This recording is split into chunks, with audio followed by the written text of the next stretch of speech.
Bonjour, soyez tous les bienvenus sur notre chaîne de l'immobilier en Wallonie. Cette chaîne vous présente tout un ensemble de vidéos et de conseils en fait concernant donc l'immobilier dans cette belle région qu'est la Wallonie en Belgique. Aujourd'hui, je vais vous parler d'un thème bien particulier. Il s'agit donc des 6 composantes qui composent en fait le prix d'une maison à construire ou en construction. Donc la première composante, vous en doutez bien, c'est le prix du terrain. Le terrain à bâtir a un certain prix, duquel il faut évidemment ajouter les frais d'acquisition. Les frais d'acquisition qu'on peut un peu, détailler comme suit: les frais de notaire, les frais donc de l'enregistrement, les droits d'enregistrement. Vous avez éventuellement les frais de mesurage, les frais de bornage. Dans le cas d'un lotissement, les frais donc du lotissement. Tout cela fait partie donc de la composante terrain. Le terrain, donc le prix du terrain doit être augmenté, le prix net du terrain doit augmenter d'environ 15-16% en Wallonie. À côté de cela, vous avez la deuxième composante. La deuxième composante, c'est le prix de la construction en elle-même. Donc construction, qui est donc souvent que vous allez retrouver donc sur la base d'un métré, un métré chiffré, donc une liste des différentes composantes de la maison et des différentes quantités qu'on aura besoin pour intégrer cela donc et en faire une construction. Le métré donc à ce prix-là, vous devez en Belgique y ajouter la TVA, qui est une TVA donc de 21%.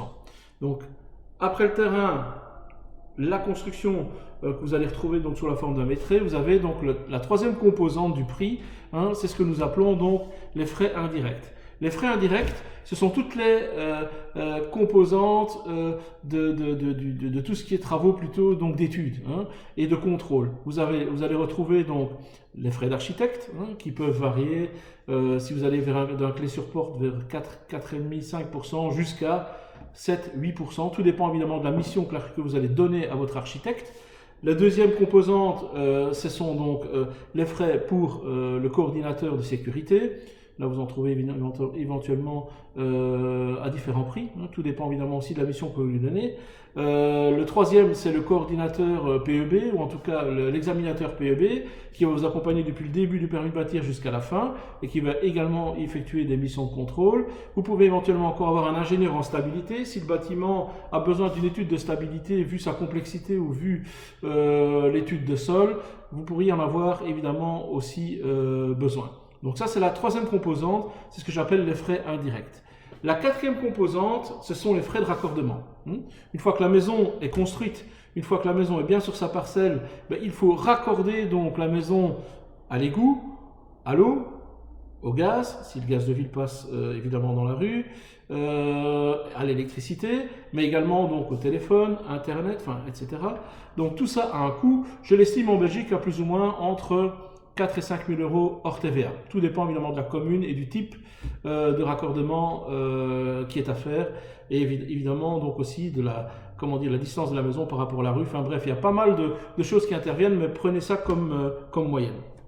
En cinquième position, beaucoup de gens oublient ça, mais moi j'essaye de quand même attirer l'attention de mes clients en leur disant: écoutez, une fois que la maison est là, qu'elle est raccordée, il y a encore les abords à terminer. Les abords, je m'explique et je détaille, c'est par exemple l'entrée du garage qui doit être terminée si garage il y a, ou en tout cas faire une entrée que vous puissiez accéder à la maison de manière, qui est attendue par vous.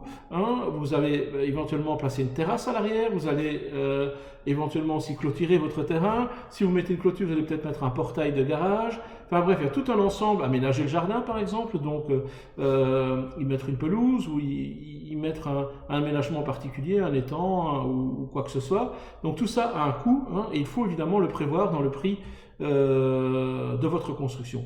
Et le sixième point, c'est pas un point qui intéresse principalement les gens donc actifs dans l'immobilier, mais c'est important pour vous, c'est évidemment le financement. Le financement a également un prix.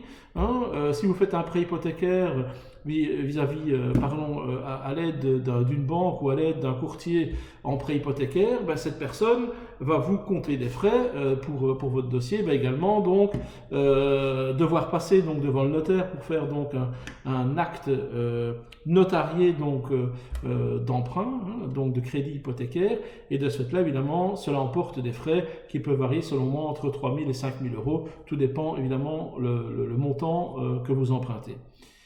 Voilà, donc je vous remercie pour m'avoir écouté pendant quelques minutes, et n'hésitez pas à me contacter si vous avez des questions, hein. Donc mes coordonnées sont dans le bas de cette vidéo.